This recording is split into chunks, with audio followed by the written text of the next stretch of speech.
Hello, my name is Abigail and welcome back to Polyglot Progress. We're gonna do this clip outside because it's the only place I can record right now, so please excuse me as I block the sun from my face. Today is August 1st, 2021, which means this is the start of my August recap vlog. I'm starting this vlog while I'm visiting family, hence the weird outdoor filming situation, but I'm hoping that I'll be able to squeeze some language learning in. I do have to work while I'm here, but I'm hoping that I can also get some reading in, get some chill language stuff in, maybe some study in as well. And then my other hope for this month is that I can hopefully get back to my language lesson routine because I really haven't been taking very many language lessons. Other than that, just feeling very positive about this month, coming in pretty excited, coming in feeling pretty positive about my language stuff, so hopefully this is a good one. I am back from visiting my family. I would say that the last week and a half I've done pretty much exclusively French things, which is a little weird. Honestly, for most of this year, I have not done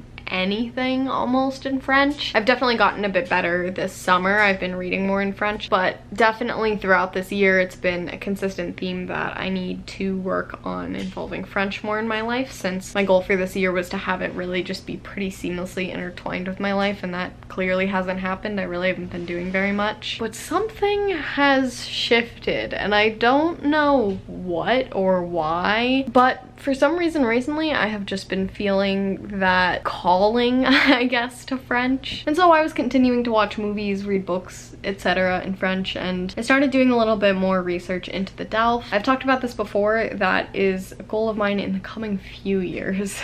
It's not an immediate goal because I don't need it for immigration, I don't need it for school, I don't need it for work at any time soon. But I just kind of started looking into it, started to think about what my plans are to kind of push me on the path to get to being ready to take the test to get the certificate. And I think I've sort of figured out my steps and my plans. The other big thing is that I am doing the 40 hours 7 days language challenge this month. It starts next week on Monday. I'm really excited. I'm going to be doing a little German intensive, so I'm kind of collecting workbooks for that so I can do some intensive study.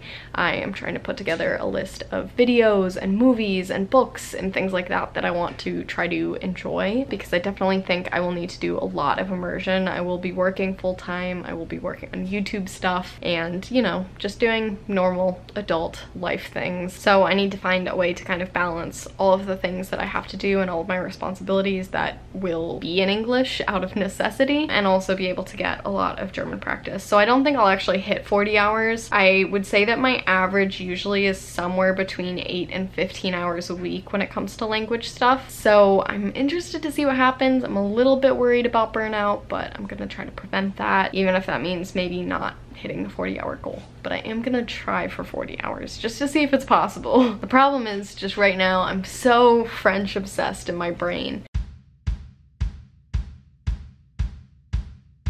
You may remember that I think it was in June I hit 50 lessons on italki and I was really excited. Well, I forgot that I had probably hit 50 lessons long before that, because I forgot that italki will just kind of delete certain lessons if your teacher deletes their profile and that sort of thing. So I just hit 50 completed lessons again. That said, I just had a Spanish lesson and it went really well. I haven't spoken Spanish in hot minute. It's been like a month, and I really haven't done much for Spanish in that time. So I was a little bit worried about it. Not really that worried about it because I really like my teacher and I wasn't too concerned, but I definitely was expecting to be a little bit more rusty with my Spanish than it seemed that I was. So I'm really happy about that. We were talking about some more kind of philosophical things, I guess, like if there is one true love and the best things for relationships and our thoughts on having kids and that sort of thing. So it was nice that my Spanish was able to do all of those things with definitely a little bit of pauses and grammatical errors and things, but I was able to do it for the most part. I do realize after that lesson though, because we did a listening activity, I really need to work on my Spanish listening comprehension. It was hard.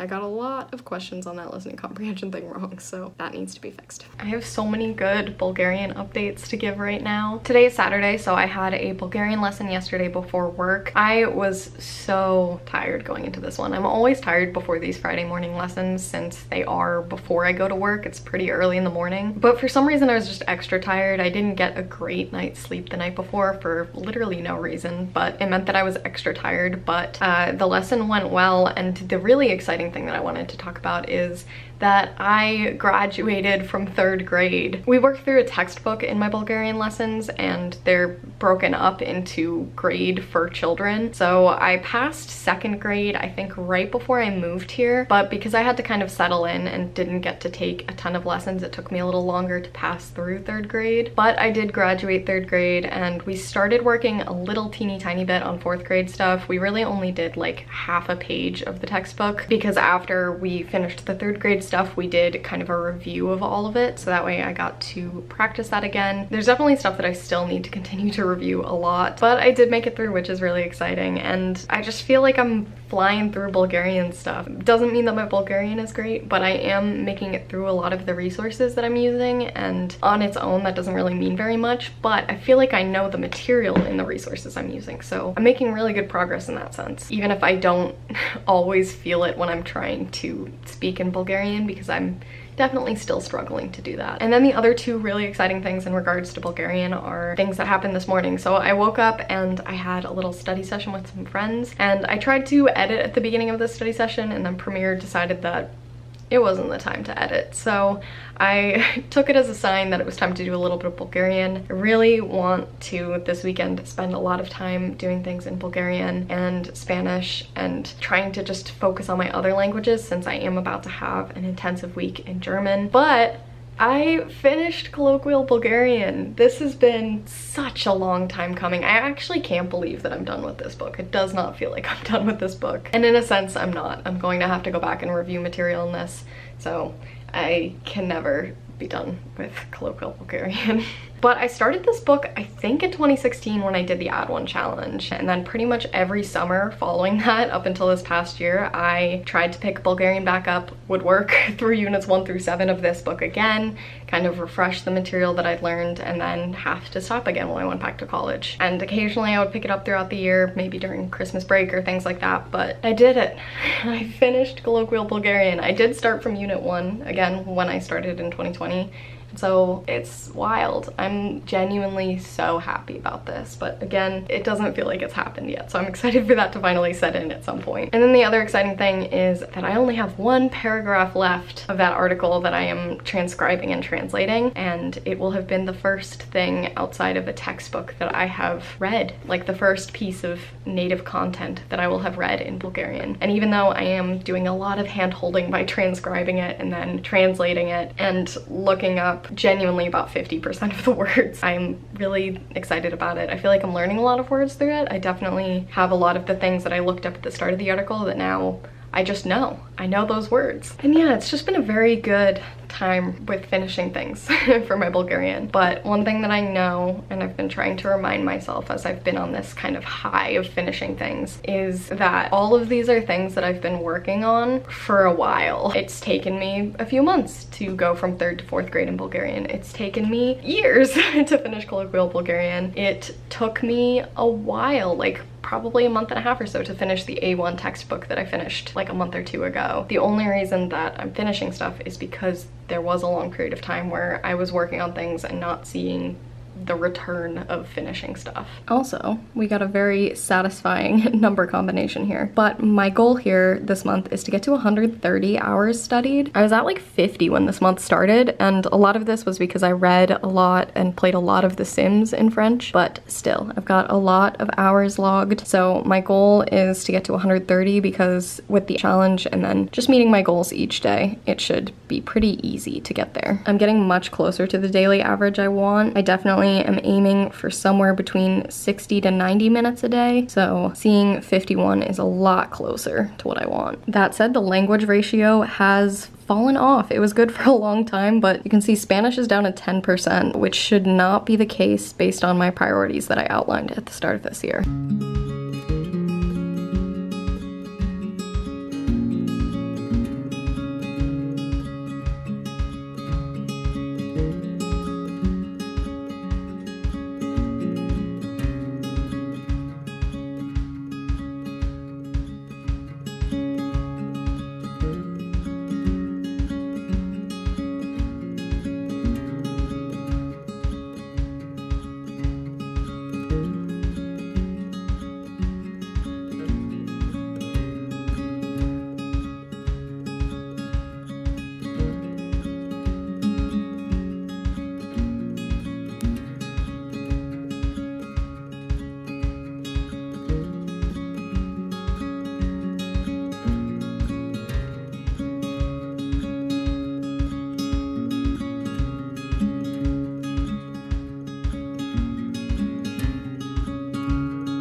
while since the last time that we spoke. I was pretty busy with the 40 hours 7 days language challenge, so I really just kind of focused on that and figured I would kind of update on my thoughts and feelings at the end of this. I do have Twitter threads for each day if you're interested in learning about kind of my day-by-day thought process when it came to the challenge. But in terms of this video, I'm just gonna kind of summarize all of that because otherwise it would be very, very long. In the end, I had 26 hours and 17 minutes. I definitely did not hit 40 hours. I probably actually could have if I kept the same pace that I had when I started the challenge. Really, the problem was that Friday I only studied for like an hour, 50 minutes, something like that. So, I mean, still a good amount of studying, but just not what you need to keep up with the 40-hour pace. And then Sunday, I honestly was so busy with just life things that I kind of needed to catch up on that I only did 58 minutes. So not the best end to the challenge. And obviously I didn't meet that kind of overall goal of the challenge to hit 40 hours, but I think the real goal of the challenge is just to do more in your target language. And I have never had the experience of going to a country and doing kind of a language school, an immersive language program, but I've always been really interested in them. And so I wanted to kind of create that experience for myself during this challenge. And obviously it was a far way off from that. If I were to go to Germany and do one of those intensive courses, I would be studying for like 8 hours a day instead of 1 or 2. But I never expected to fully replicate it. In fact, it wouldn't have been possible for me to fully replicate it, even beyond the whole being in Germany thing. Just, I had work, I couldn't study for 8 hours. I would say that how I got to 26 hours, of course, like I said, there were a few days where I did like an hour, 2 hours, and those really hindered my progress when it comes to reaching 40 hours. But other than that, I would say I would wake up in the morning, try to do a little bit of study before work, I would work, and then after work, I really just tried to fill all of my time with reading in German, watching things in German, getting some more study in, having a conversation call with a tutor, things like that. And it was really, really fun. I really enjoyed it. I was really worried going into this challenge that I would feel burnt out at the end of it, but I don't feel burnt out from it at all. I do feel burnt out right now, and it's definitely impacting my language learning. I haven't done really any language learning other than today, basically since the challenge ended, I guess. And like I said, the end of the challenge, I really didn't do much, but it wasn't even because of burnout then. The reason that I'm burnt out now is the same reason the end of the challenge didn't go as well, and that's that I've been very, very busy. But I had a Bulgarian lesson this morning, so I'm hoping to kind of move back into doing language stuff and, you know, move back into doing things for myself, not feeling so burnt out. One thing that I had wanted from this challenge when I originally said that I wanted to do it this year was just to kind of figure out the places that I could fit more language learning in my life. And surprisingly, I feel like that didn't happen for me. I feel like every place that I kind of squeezed language learning into, it was exactly where I thought it could fit in and where it does fit into my life. But also by the end of it, I realized that I don't really care. I think I found a really good routine for myself, and I'm definitely gonna stick with that. I think the one thing that this showed me is that I might want to do just more of these little kind of intensive exercises, whether that is in one language and dedicating, I don't know, a weekend to studying a ton of Bulgarian, or a week to doing a ton of things in French, or a week to do a lot of things in all of my languages. I just think that those little burst challenges are really fun and really helpful for me. And I also want to set more time-based goals. I'd really moved away from any kind of time-based goals a long time ago because I felt like I wanted to, you know, work smarter and not harder, so focusing on completing tasks instead of the amount of time spent on the tasks. But I feel like with this challenge, a lot of the pressure to progress was taken off of me. I feel like I progressed a lot, but my goals weren't progression. It was doing 40 hours worth of German. And since so much of my goal this past year has been to shift my focus away from progressing and shift my focus to just using and enjoying the languages that I'm learning in the ways that I already can use them, because through that I'll naturally progress. And if my goals are to read things and to watch things and to say things in languages, I don't have to wait until I'm perfect at the language to do those things. I can start reading and watching things, etc., in the languages, and that will be how I learn also. And I feel like this is just sort of an extension of that. Me saying do 40 hours worth of German pushed me to listen to audiobooks and not feel worried that I didn't understand everything, because it didn't matter. The goal wasn't to understand everything. The goal was to enjoy it as much as I could, and it would be another hour logged. And I don't think that this is the way for everyone to look at it, for sure, but for me, I think I'm realizing that that might be the solution for me. So those were my big takeaways. It definitely was a roller coaster, but overall my experience was so good. Even on the bad days, I knew that it was me getting better and me kind of struggling through things so that I could learn them more. And I was almost expecting to feel disappointed when I didn't hit 40 hours, even though I knew that it wasn't going to happen, but not at all. I only felt really excited and really good about all of the hours that I did put in and all of the hours that I did log.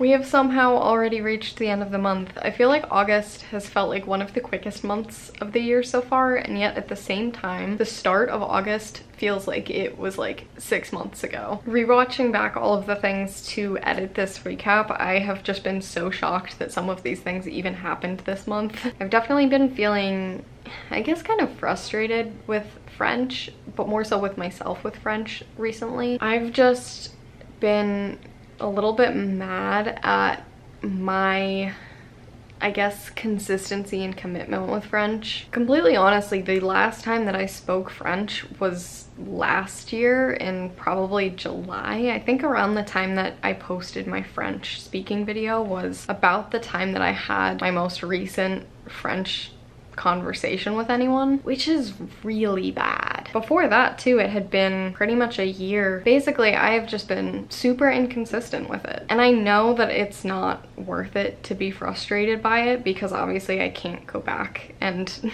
make myself have stuck with it over the past 2 years. But I just find myself feeling frustrated and feeling really mad at myself for having not kept up with it. And I've noticed that when I read in French, my pace is just a lot slower. I'd say that I read at like 75% of my English reading speed when I read in French. And I don't know if other people feel this way, but for me, that is exceptionally frustrating, to the point where I almost don't want to read in French. I have a hard time listening to audiobooks in English even, because I feel like it doesn't move at the same pace that I can read in, and it frustrates me. And so when I try to read in French and I can understand the words the way that I do in English, but I can't read them at the pace that I read in English, it just makes me a little bit mad.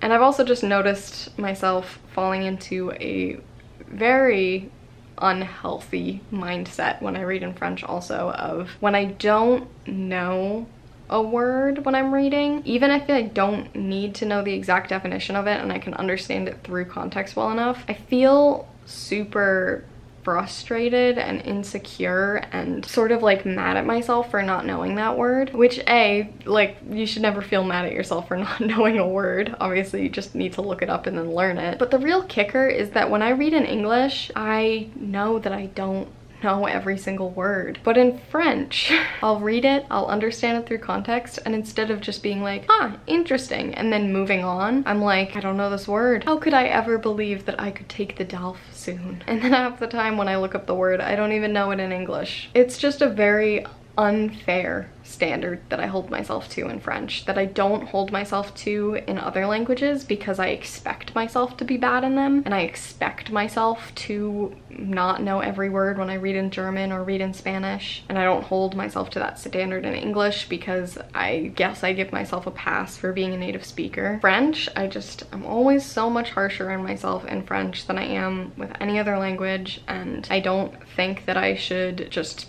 be cocky with it and assume that I could go and take the C2 exam right now and do great, because I don't think that I could. No matter how similar the exam is to things that I did in school, I have not done those kinds of things in a while, so doesn't matter. I just also, when I take a step back and look at it objectively, can tell that a lot of it is just this complicated relationship that I've always had with French and my feelings of inadequacy with it, and know that I'm holding myself to a standard that I shouldn't, and that is actively harming my progress. It's not only, you know, a bad feeling to have, but it's holding me back from getting to the point that I want to be at. So I'm working on overcoming that by just finding more opportunities to speak French, and also reading a lot more and just continuing to read, so that way I can get my reading pace back up to where I feel like it used to be and just to where it's at in English. Overall, I'm feeling really, really good. Again, this month I would say is overwhelmingly positive. The only negative really has been the way that I've been feeling about my French recently, but I think I'm handling it in a healthy and productive way. I think I really just need to embrace language learning for what it is and embrace my relationship with French for what it is, and if that's not being great at speaking but feeling really strong in other skills, then that's where I am, and I need to stop being so worried about the fact that I feel like my speaking skills are stuck at more of like an intermediate level while the rest of my skills are up in the advanced range, and just let myself get my speaking to that point. The vibe for August is healthy feelings towards language learning and making progress on things, and I'm hoping that September feels very healthy and productive as well. But I guess that's kind of always the hope.